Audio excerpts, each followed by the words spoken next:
Hi, welcome back to Bush History. I'm David Busch, and in this ongoing series of presidential administrations here on Bush History, I'm taking a look at each of the presidents one at a time and what happened in each of their administrations. These videos are short, 3 to 5 minutes. There's not a lot of detail about these specific events, but you'll know what goes with what in terms of what happened in each of the presidencies, and you'll have a bit of a background. If you want more detail, though, and you probably will, you have to go to www.buschistory.net, which is my website, and on that website you will find a complete set of notes. There are PowerPoints, there are topics, all the topics in American history I could ever think of.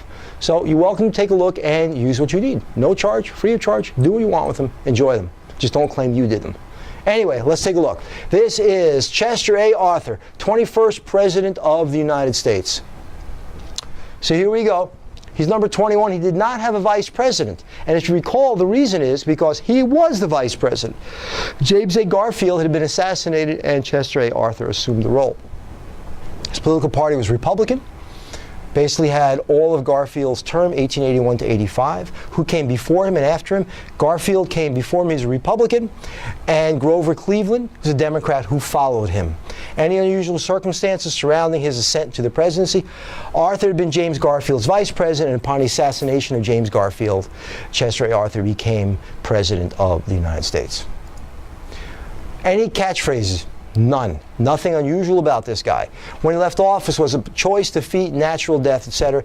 He wasn't nominated by the Republicans to run again, and that was really all it was to Chester A. Arthur. Let's take a look.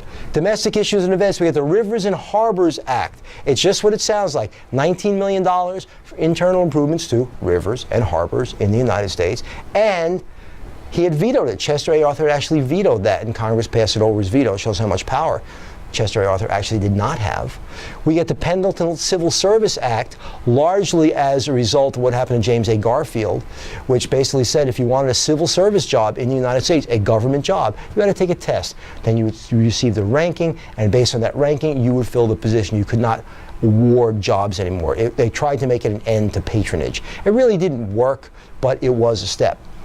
Time zones now by the railroads. The railroads said we need time zones because people got to be able to figure out when to meet the railroad. Plus, by having time zones, it puts railroad travel more in daylight than in nighttime, so we get the 4 time zones that we call the United States. And the Mongrel Act of 1833, and that was a tariff. That was an incredibly high tariff, but after a lot of debate, the tariff was cut by 1.5%, and Arthur just looked like he couldn't handle the government at the time, and the tariff debate would continue, and Arthur would simply not get reelected. Foreign policy. The Chinese Exclusion Act. For 10 years, nobody from China is allowed in the United States. Real nice of us. The Chinese helped build the Transcontinental Railroad. They do some work out in the gold rush, helping in the mines. And now we're going to say you can't come into the United States for 10 years. And by the way, it's going to be renewed in 1892, in 1902. And this kind of lunacy is going to go on all the way up in through the 1960s till we finally get to the Cultural Revolution in China. And the laws will start to be relaxed a little bit. For now, I'm David Busch, and this is Bush History. Have a great day, and I will see you soon.